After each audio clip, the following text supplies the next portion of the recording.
Michael's own face lost all color as he cleared his throat nervously. Goldenaxe picked up the note from the ground and shook his head. It was even worse than he imagined. The letter itself is written in blood. Father, what do I do?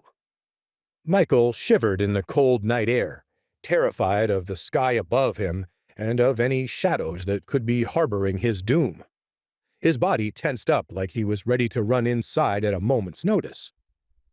Damn it all. Lord Byrum recomposed himself as anger flooded out the fear inside of him.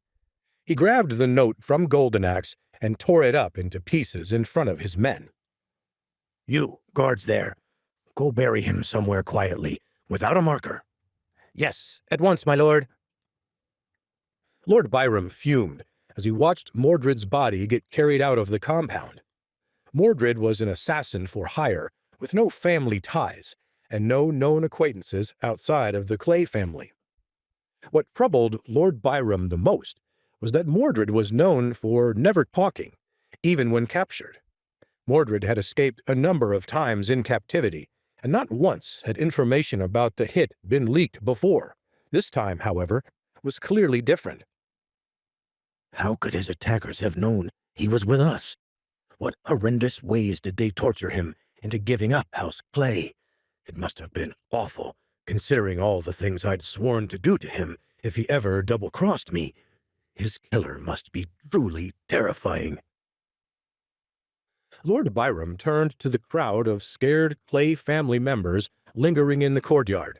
He frowned as he read the fear on all their faces. All of you, go back inside your chambers at once. None of you shall speak of this matter after tonight, understood? If I hear any whispers, there will be dire consequences. Yes, my lord. We won't say a word. With that issue dealt with, Lord Byrum grabbed Michael by the collar and dragged him back inside the compound walls, all while staring up at the rooftops in case the murderer still lingered. Ouch, Father! Don't squeeze so hard. You're hurting me. Finally, Lord Byrum reached Michael's chambers and led him inside. Michael, listen to me now. You are to stay in your chambers here and not leave them or even a moment. Understood? For the next 2 days, you will call this room your home, and you will keep the window blinds closed at all times. Do you hear me, boy? Yes, Father. Yes, I hear you. Finally, Lord Byrum's grip on his son relaxed. After Jason's death, he was terrified of the prospect of losing his last son. If Michael passed, Lord Byrum would be forced to forfeit his family's nobility during the aristocracy examination. Rather than fear for his son's safety, Lord Byrum's thoughts focused solely on protecting his assets moving forward. Good boy. Lord Clay sighed and closed the door to his son's room. Father, wait. Yes, Michael, what is it? Who could have done this to us? Who could have killed Mordrid? Could it have been the Hayfields? I doubt it. No, only Ulrich stood a chance against Mordred's powers, and even then, our assassin would have won. Then someone else must have done it. Do the Hayfields have some sort of awesome champion protecting them that we don't know about? I don't know yet, but I promise you, boy, I will get to the bottom of this soon enough. Lord Byrum shut the door on his son and locked it from the outside. The Lord of House Clay turned back toward a window overlooking the courtyard and sighed. He spent a sleepless night staring at embers in his fireplace, contemplating all the different ways that Mordrid could have died. Over the following few weeks, the Hayfield family suffered no other disturbances as they waited in the city. Amelia spent her days exploring the bustling downtown markets, while Ulrich spoke with other lords about the upcoming exams. Nathan, meanwhile, continued his training in secret, jogging the perimeter of the city each night before leaving the city walls to lift boulders in the nearby forests. Finally, one morning over breakfast, Ulrich rubbed his hands together excitedly. Today is the day, you two. Registration day. Hurry up and finish eating before it gets too crowded down there.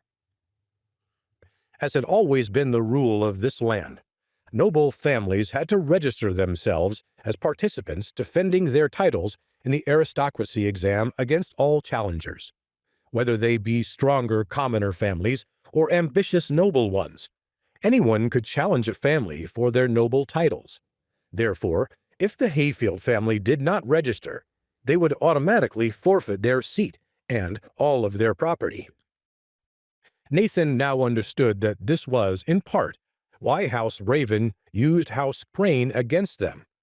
Since House Raven needed to officially defend its seat as one of the 3 High Lord houses, House Raven could not directly challenge the Hayfield title. So instead, the crafty High Lord Raven had encouraged House Crane to challenge the Hayfields on his behalf. That way, once Carlton Crane became Lord Crane, he'd have a powerful ally in the High Lord Raven. At least, that seemed to be their plan. Nathan, however, had no intention of letting any of that happen. He finished his breakfast quickly and threw on an overcoat as he followed his father to the restaurant exit. Enough political intrigue for now. I must focus on what's right ahead of me.